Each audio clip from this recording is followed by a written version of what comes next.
अस्सलामुअलैकुम। तो कैसे हैं सब? खुश आमदीद मेरे चैनल में।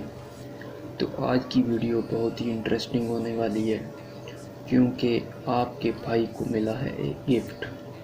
गिफ्ट किसने भेजा है, कहाँ से आया है? गिफ्ट आया है दराज ऐप से। तो देखते हैं इसमें पार्सल में क्या है। लगने में बहुत ही खूबसूरत पार्सल लग रहा है, देखते हैं। अगर आपने मेरा चैनल सब्सक्राइब नहीं किया तो प्लीज़ सब्सक्राइब करें और बेल आइकन को दबाएं। तो ये है वो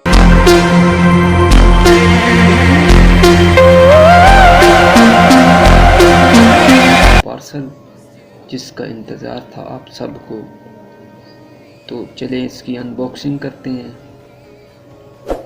तो देखते हैं इसमें क्या है। तो वाओ, ग्रेट। इसमें है एक ग्रीन कपड़ा जो कि हमारे बैकग्राउंड में काम आएगा, और इसमें हैं दो प्लग्स जो कि इसको लटकाने के लिए बेहतरीन है।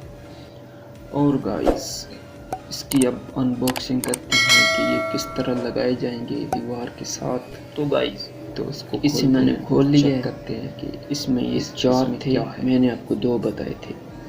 तो इस वीडियो का अगला पार्ट बहुत ही जल्द आएगा।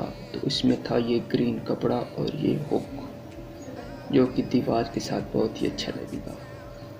तो गाइस, मैं देख रहा हूँ कि लोग मेरी वीडियो देखते हैं मगर फॉलो नहीं करते, तो प्लीज़ फॉलो करें और भाई की इंटरेस्टिंग वीडियो देखने के लिए भाई के चैनल को सब्सक्राइब करें। अल्लाह हाफिज़ दोस्तों, अल्लाह हाफिज़।